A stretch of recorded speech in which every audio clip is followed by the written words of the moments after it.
Hello friends, welcome to my channel. Friends, AP ration కార్డుకి సంబంధించి మనకి చాలామందికి చాలా డౌట్స్ అయితే ఉన్నాయి. సో ఈ ఒక్క వీడియోలో మీకు సంబంధించిన 16 డౌట్లు అయితే క్లియర్ చేస్తానండి. సో ఒక్కొక్క క్వశ్చన్కి ఒక్కొక్క ఆన్సర్ అయితే ఉంటుంది. సో మరి అదేమిటనేది నేను thumbnail కూడా ఇవ్వలేదు, కానీ మీకు వీడియో అంతా చూశాక మీకు చాలా యూజ్ అయితే అవుతుంది. సో వీడియోని అయితే అక్కడ స్కిప్ చేయకుండా వినండి. ఫస్ట్ డౌట్ వచ్చేసి, ఎవరికైనా ఈ డౌట్ ఉంటే చూడండి. ఒక రైస్ కార్డులో ఒక భార్య భర్త ఉన్నారు. వారు కోర్టుకు వెళ్ళి డైవర్స్ తీసుకున్నారు. వారు రైస్ కార్డు సపరేట్ అవుతుందా? అలాగే మనకి డౌట్ ఇంకోటి, రైస్ కార్డు విభజన చేయాలంటే కనీసం కార్డులో ముగ్గురు ఉంటే ఇద్దరు ఒకవైపు ఒకరు వేరేలా స్ప్లిట్ చేయగలము. మరి ఈ కేసులో కార్డులో ఇద్దరు వ్యక్తులు మాత్రమే ఉన్నారు, ఎలా అవుతుంది? సో మరి ఇప్పుడు కోర్టు నుండి డైవర్స్ అయ్యి సంబంధిత కోర్టు వారి కాపీ ఉంటే రేషన్ కార్డు సర్వీస్లో స్ప్లిట్టింగ్ రేషన్ కార్డు పరిధిలో single member with divorce split అనే ఆప్షన్ సెలెక్ట్ చేసుకొని చేయవచ్చు. అంటే వెళ్ళి సపరేట్ అయితే చేసుకోవచ్చండి. కోర్టు నుండి డైవర్స్ అయ్యి కోర్టు నుంచి వచ్చిన కాపీ ఉంటేనే అవుతుంది, లేకపోతే మాత్రం అవ్వదు.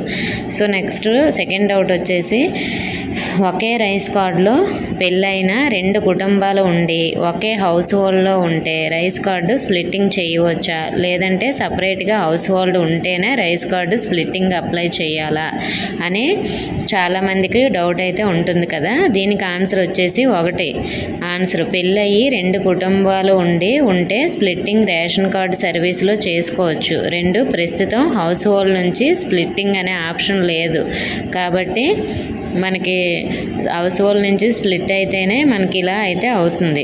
సో మరి థర్డ్ డౌట్ వచ్చేసి, ఒకే రైస్ కార్డులో తల్లి లేదా తండ్రి, కొడుకు, కోడలు, మనవలు ఉంటే తల్లి లేదా తండ్రి చనిపోతే ఆ కార్డులో నుండి కొడుకు కుటుంబాన్ని స్ప్లిట్ చేసి తల్లి కానీ తండ్రి కానీ ఎవరైనా సింగిల్గా ఉన్నారనుకోండి, అంటే ఒకరు చనిపోతే తల్లి చనిపోయినా తండ్రి చనిపోయినా సో సింగిల్ చేయొచ్చా? అలా చేయడానికి అవుతుందా? అలా చేయడానికి సపరేట్గా హౌస్ హోల్డ్ ఉండాలా అని కూడా డౌట్ చాలామందికి ఉంది.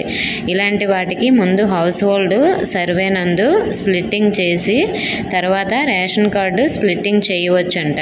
సో మరి ముందు హౌస్ హోల్డ్ సర్వే నందే స్ప్లిట్ చేసిన తర్వాతే మనకి రైస్ కార్డు నుంచి స్ప్లిట్ చేయొచ్చు అనే ఆప్షన్ అయితే ఇస్తారు. నెక్స్ట్ ఫోర్త్ డౌట్ వచ్చేసి, రైస్ కార్డులో భార్యని యాడ్ చేయడానికి ఖచ్చితంగా మ్యారేజ్ సర్టిఫికేట్ ఉండాలా? లేకపోతే ఆధార్ కార్డులో మనకి కేర్ ఆఫ్లో భర్త పేరు ఉంటే సరిపోతుందా? భర్త ఆధారంగా రైస్ కార్డులో యాడ్ చేసుకోవచ్చా అనే డౌట్ చాలామంది ఉంది. 20 years ముందు పెళ్లి చేసుకున్న వాళ్ళు ఎక్కువగా ఉన్నారు. వాళ్ళకి ఎలాంటి మ్యారేజ్ సర్టిఫికేట్స్ లేవు అనే డౌట్ కూడా చాలామందికి ఉంది కదా. దీనికి ఆన్సర్ వచ్చేసి, పెళ్ళైన వారు రేషన్ కార్డులో యాడింగ్ పెట్టుకోవాలంటే మ్యారేజ్ సర్టిఫికేట్ అవసరం లేదు. పెళ్లి కార్డు ఉన్న దాన్ని ప్రూఫ్గా పెట్టి అప్లై చేసుకోవచ్చు అంట. సో మరి ఇలా ఉన్న వాళ్ళైతే పెళ్లి కార్డు అయినా ప్రూఫ్గా పెట్టి మన పేరెంట్స్ మన రైస్ కార్డు ఉంటుంది కదా, అంటే ఇప్పుడు కొడుకు, తల్లి, తండ్రి ఉండి ఆ కొడుకుకి పెళ్ళి అయితే ఆ కొడుకుకి పెళ్ళైన ఫోటో చూపించైనా కూడా కోడల్ని యాడ్ చేసుకోవచ్చు అన్నమాట. సో మరి రైస్ కార్డులో నెక్స్ట్ డౌట్ అనమాట ఇది. రైస్ కార్డులో భార్య లేదా పిల్లల్ని యాడ్ చేయడానికి భర్త లేదా తండ్రి యొక్క హౌస్ హోల్డ్లో యాడ్ అయ్యి ఉంటేనే రైస్ కార్డులో యాడ్ చేయడానికి అవుతుందా? లేదా హౌస్ హోల్డ్ మ్యాపింగ్లో లేకపోయినా కూడా రైస్ కార్డు యాడ్ చేయవచ్చు అనే డౌట్ కూడా ఉంది కదా. రేషన్ కార్డులో యాడింగ్ చేయడానికి హౌస్ హోల్డ్ సర్వేతో సంబంధం లేదు. సో మరి భార్యని కానీ పిల్లల్ని కానీ యాడ్ చేయడం కోసం ఇది హౌస్ హోల్డ్తో సంబంధం లేకుండా యాడ్ చేసుకోవచ్చు అంట. నెక్స్ట్ 6th డౌట్ వచ్చేసి, భర్త లేదా పిల్లలు రైస్ కార్డుకి యాడ్ అవ్వడానికి భార్య వేరే హౌస్ హోల్డ్, పిల్లలు హౌస్ హోల్డ్ లేకపోవడం. సో రేషన్ కార్డులో యాడింగ్ చేయడానికి హౌస్ హోల్డ్ సర్వేతో సంబంధం లేదు. దీనికి కూడా సేమ్ అన్నమాట. మరి నెక్స్ట్ 7th డౌట్ వచ్చేసి, ఒకే రైస్ కార్డు అలానే హౌస్ హోల్డ్లో అత్త, కోడలు, ఇద్దరు వితంతువులు ఉన్నారు. వీరిని హౌస్ హోల్డ్ మరియు రైస్ కార్డులో సింగిల్గా విడదీయడానికి అవుతుందా అనే క్వశ్చన్ అయితే వచ్చింది. దీనికి ఆన్సర్ వచ్చేసి, హౌస్ హోల్డ్ సర్వేలో ముందు వాళ్ళ ఇద్దరిని విడివిడిగా సర్వే అవ్వాలి. దాని తర్వాతే కొత్తగా రేషన్ కార్డు పెట్టుకోవచ్చు. సో ఇద్దరు వితంతువులు ఉంటే ముందుగా హౌస్ హోల్డ్లో సపరేట్ అయిన తర్వాతే కొత్తగా రేషన్ కార్డు అనేది స్ప్లిట్ అయ్యే ఆప్షన్ అయితే ఉంటుంది. నెక్స్ట్ 8th డౌట్ వచ్చేసి సింగిల్గా రైస్ కార్డు కావాలి అంటే భార్య లేదా భర్త లేరు అని, నాకు పెళ్ళయింది, మా అమ్మ లేదా నాన్నని సింగిల్గా ఉంచేసి మమ్మల్ని సపరేట్ చేయండి అని ఇలా చాలా వరకు వస్తున్నారు. ఇలాంటి అన్నిటికీ సొల్యూషన్ ఏమిటంటే, ఇప్పుడు మనకు కొత్తగా పెళ్ళైన వాళ్ళకి వాళ్ళ పేరెంట్స్ నుంచి సపరేట్ చేయడానికి అవుతుందా లేదనే డౌట్ అయితే అడిగారు. హౌస్ హోల్డ్ సర్వేలో ముందు వాళ్ళిద్దరూ విడివిడిగా సర్వే అవ్వాలి, దాని తర్వాతే కొత్తగా రేషన్ కార్డు పెట్టుకోవాలన్నమాట. అంటే ఇప్పుడు మన ఇంట్లో ఎవరికైనా కొడుకు ఉన్నారనుకోండి, మనకి కొడుకుంటే ఆ కొడుకు పెళ్ళయింది అనుకోండి, కోడల్ని హౌస్ హోల్డ్తో సంబంధం లేకుండా మన రైస్ కార్డులో చేర్చొచ్చు. కానీ వాళ్ళకి వేరే రైస్ కార్డు కావాలంటే ముందు కొడుకు కోడలు, ఇప్పుడు కోడలు కూడా మన రైస్ కార్డులో ఉండి హౌస్ హోల్డ్ నుంచి సపరేట్ అయ్యాకే కొత్తగా వాళ్ళకి రేషన్ కార్డుకి అప్లై చేసుకోవడానికి అవుతుందన్నమాట. మరి నెక్స్ట్ డౌట్ వచ్చేసి 9th, ఒక కుటుంబంలో భర్త మరణించాడు, ఆయనకు 2 భార్యలు, ఒక్కొక్క భార్యకు ఒక పిల్లాడు, వారిని విభజించవచ్చా అని అడుగుతున్నారు. విభజించుటకు ప్రస్తుతం ఆప్షన్ అయితే లేదో దీనికి ఆన్సర్ అన్నమాట.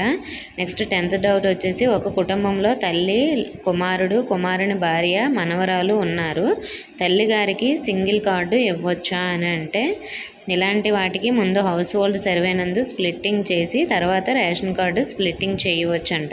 సో మరి నెక్స్ట్ 11th డౌట్ వచ్చేసి, ఒక కుటుంబంలో భార్య, పిల్లలు ఒక కార్డులో, భర్త వాళ్ళ అమ్మగారి కార్డులో ఉన్నారు. ఇప్పుడు భర్తను వారి భార్య కార్డులో యాడ్ చేయుటకు పెళ్లి కార్డు సర్టిఫికేట్ ఉండాలా?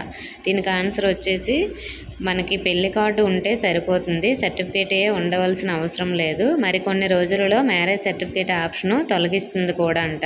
సో మరి దీనికి సంబంధించి నెక్స్ట్ 12 డౌట్ ఏమిటంటే, సో ఎస్టీ గ్రామాలలో పెళ్ళిళ్ళ కార్డులు వేయించరు, అదేవిధంగా రిజిస్ట్రేషన్ చేసుకోరు, ఏం చేయాలి అంటే, పెళ్లి కార్డు సరిపోతుంది, మరికొన్ని రోజుల్లో మ్యారేజ్ సర్టిఫికేట్ ఆప్షన్ తొలగిస్తుంది అని ఇక్కడ చెప్తున్నారు. 13th డౌట్ వచ్చేసి, ఒక కార్డులో ఒక ముసలావిడ, వితంతు కోడలు, మనవడు ఉన్నారు, కార్డు విభజించవచ్చునా అంటే, హౌస్ హోల్డ్ సర్వేలో ముందు వాళ్ళ ఇద్దరిని విడివిడిగా సర్వే చేయాలి, దాని తర్వాతే కొత్తగా రేషన్ కార్డు పెట్టుకోవాలి అని ఇక్కడ మనకు ఆన్సర్ అయితే ఇచ్చారు. నెక్స్ట్ 14th వన్, అత్త కోడలు వితంతువులు ఉండి పిల్లలు లేకపోతే వేరే రేషన్ కార్డు ఇవ్వచ్చా అంటే, హౌస్ హోల్డ్ సర్వేలో ముందు వీళ్ళని కూడా విడివిడిగా సర్వే చేయాలి, తర్వాతే కొత్తగా రేషన్ కార్డు పెట్టుకోవచ్చు అని ఇచ్చారు. 15th డౌట్, డైవర్స్ తీసుకున్న అమ్మాయి వాళ్ళ అమ్మమ్మ రేషన్ కార్డులో ఉంటే వేరే రేషన్ కార్డు ఇవ్వచ్చా? చేసుకోవచ్చు, డైవర్స్ సర్టిఫికేట్ పెట్టాలన్నమాట. నెక్స్ట్ 16th డౌట్ ఏమిటంటే, తల్లి, కొడుకు, కోడలు, 2 పిల్లలు ఉన్న రేషన్ కార్డు నుండి తల్లిని వేరు చేయవచ్చా? ఇలాంటి వాటికి ముందు హౌస్ హోల్డ్ సర్వే నందు స్ప్లిట్టింగ్ చేసే తర్వాత రేషన్ కార్డు స్ప్లిట్టింగ్ చేయవచ్చంట. సో మరి ఈ డౌట్స్ అయితే మీకు క్లియర్ అయ్యాయి. ఇంకా ఏమైనా డౌట్స్ ఉంటే కామెంట్ చేయండి. ఇన్ఫర్మేషన్ వస్తే వీడియోని లైక్ చేసి మీ ఫ్రెండ్స్కి షేర్ చేయండి. మన ఛానల్ని సబ్స్క్రైబ్ చేసుకోండి. Thank you.